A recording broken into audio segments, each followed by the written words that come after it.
सह्याद्रीच्या कड्या कपऱ्यातून घुमणारा एक बुलंद आवाज आज कायमचा शांत झाला आहे. महाराष्ट्राच्या राजकारणातील एक झंझावत, प्रशासनावर पोलादी पकड असलेला लोकनेता आणि बारामतीचा मानबिंदू उपमुख्यमंत्री अजितदादा पवार यांचे बारामतीजवळ झालेल्या एका भीषण विमान अपघातात निधन झाले. या बातमीने केवळ महाराष्ट्रच नव्हे तर संपूर्ण देश सुन्न झाला आहे. नियतीने राज्याच्या एका कार्यक्षम नेत्याला इतक्या अचानकपणे हिरावून नेल्यामुळे सर्वत्र शोककळा पसरली आहे. आज सकाळी 9:15च्या सुमारास ही हृदयद्रावक घटना घडली.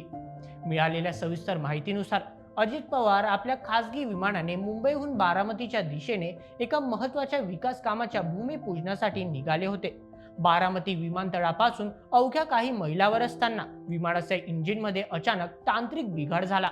प्रत्यक्षदर्शींनी दिलेल्या माहितीनुसार विमानाने हवेतच पेट घेतला होता आणि पायलटने विमानाला लोकवस्तीपासून दूर नेण्याचा प्रयत्न केला.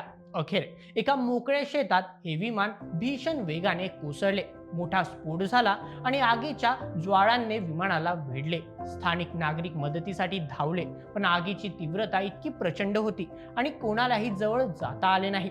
अग्निशमन दल आणि बचाव पथक पोहोचण्यापूर्वीच महाराष्ट्राच्या या लाडक्या नेत्याने जगाचा निरोप घेतला होता.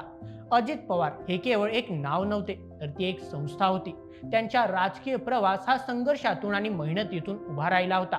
महाराष्ट्राच्या राजकारणात पहाटे 5चा उपमुख्यमंत्री ही ओळख त्यांनी आपल्या कामाच्या शिस्तीतून निर्माण केली होती. जेव्हा महाराष्ट्र झोपलेला असायचा तेव्हा दादा मंत्रालयात फाईल्स मार्गी लावत असायचे. राजकारणात अजितदादांचा शब्द म्हणजे दगडावरची रेघ मानली जाई. त्यांनी दिलेला शब्द कधीही फिरवला नाही. मग त्यासाठी त्यांना कितीही मोठी राजकीय किंमत मोजावी लागली तरी चालेल. आज बारामतीमध्ये जे जागतिक रस्ते, शैक्षणिक संकुले आणि औद्योगिक वसाहती दिसतात, त्यामागे दादांची दूरदृष्टी आणि अहोरात्र कष्ट आहे. मित्रांनो, हे मानणे अत्यंत कठीण आहे की राष्ट्रवादी काँग्रेसचे सर्वात प्रिय आणि लोकनेते अजित पवार आता आपल्यात राहिले नाही.